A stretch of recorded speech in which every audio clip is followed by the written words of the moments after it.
चलिए next topic है spherical mirror. Spherical mirror जो होता है, आप लोगों ने प्लेन मिरर देखा होगा। तो प्लेन मिरर में दो सरफेस होते हैं, एक होता है पॉलिश सरफेस, दूसरा होता है रिफ्लेक्टिंग सरफेस। मीन्स जहाँ से लाइट रेज आती हैं और वो वहाँ से टकरा कर रिफ्लेक्ट होती हैं तो उसको बोलते हैं हम रिफ्लेक्टिंग सरफेस। और दूसरी साइड जो होती है वो पॉलिश्ड होती है, जो सिल्वर की पॉलिश होती है। ठीक है, तो इसी प्रकार स्फेरिकल मिरर है। स्फेरिकल मिरर जो होता है, जैसे हमने एक स्फीयर लिया, उस स्फीयर के हमने इन पार्ट्स को हमने कट कर लिया, एक पार्ट ये कट किया और एक पार्ट ही कट कर लिया। इन पार्ट्स को मैंने कट करके यहाँ पे मैंने बनाया गया है। एक सरफेस ये हो गया और एक ये सरफेस हो गया। ये सरफेस जो है और इसका ये सरफेस ये उभरा हुआ है, इस सरफेस को हम बोलते हैं बल्गिंग सरफेस। ठीक है, दूसरी साइड देखें तो ये वाला सरफेस इस मिरर का और इसका ये वाला सरफेस ये अंदर की तरफ घुसा हुआ है, तो इसको बोलते हैं हम डिफ्रेज सरफेस। तो अगर हम स्फेरिकल सरफेस के बल्गिंग सरफेस के अगर हम पॉलिश कर दें, मीन्स उसका जो रिफ्लेक्टिंग सरफेस होगा ये जो कहलाएगा, ये सरफेस जो होगा वो उसका रिफ्लेक्टिंग सरफेस कहलाएगा। मीन्स वो रिफ्लेक्टिंग सरफेस कैसा होगा, डिफ्रेज्ड होगा। मीन्स बल्गिंग सरफेस जो होगा वो पॉलिश सरफेस होगा और डिफ्रेज सरफेस जो होगा वो रिफ्लेक्टिंग सरफेस होगा। तो उस मिरर को हम बोलते हैं कॉनकेव मिरर। ठीक है, इसी प्रकार अगर हम उसके डिफ्रेज सरफेस पे पॉलिश कर दें और बल्गिंग सरफेस जो होगा वो रिफ्लेक्टिंग सरफेस हो तो उस मिरर को हम बोलते हैं कॉन्वेक्स मिरर। चलिए स्फेरिकल मिरर से रिलेटेड अब कुछ डेफिनेशन है। ठीक है, some definitions related to spherical mirror. First point है पोल।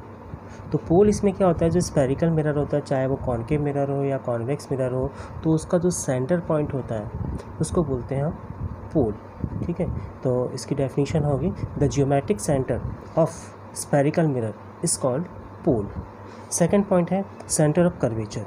सेंटर ऑफ कर्वेचर क्या होता है कि जिस स्फीयर से वो मिरर बना हुआ है, चाहे वो कॉनकेव हो या कॉन्वेक्स हो, किसी भी स्फीयर से जो बना हुआ है उस स्फीयर के सेंटर को हम बोलते हैं centre of curvature. Next point है radius of curvature. The distance between pole and centre of curvature is called radius of curvature. इसको हम आर से रिप्रेजेंट करते हैं।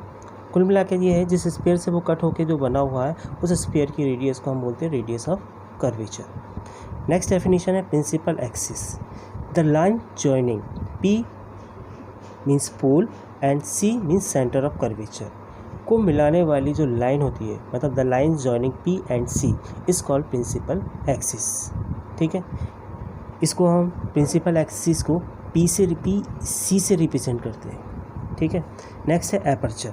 एपर्चर क्या होता है कि जो मिरर है उस मिरर के डायमीटर को हम बोलते हैं एपर्चर। या हम बोल सकते हैं जो मिरर का साइज़ होता है उस साइज़ को भी हम क्या बोल सकते हैं, एपर्चर बोल सकते हैं। अगली है प्रिंसिपल एक्सिस। प्रिंसिपल एक्सिस में प्रिंसिपल फोकस।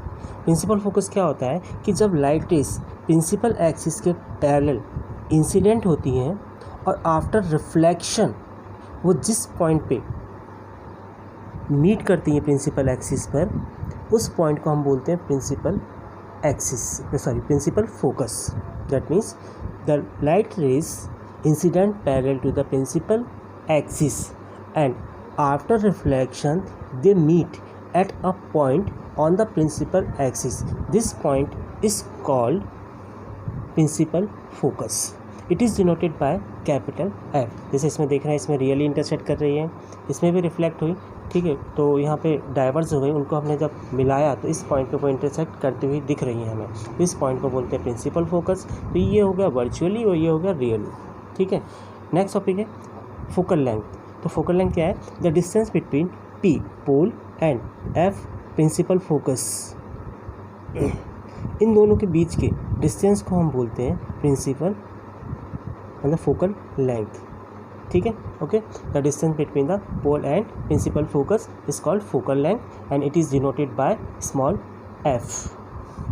ठीक है, तो ये सारे जो मैंने आज जो आपको समझाया इसके मैं फेयर नोट्स भेज रहा हूँ, जिससे आप फेयर कॉपी में रिटर्न वर्क कर लो। ओके।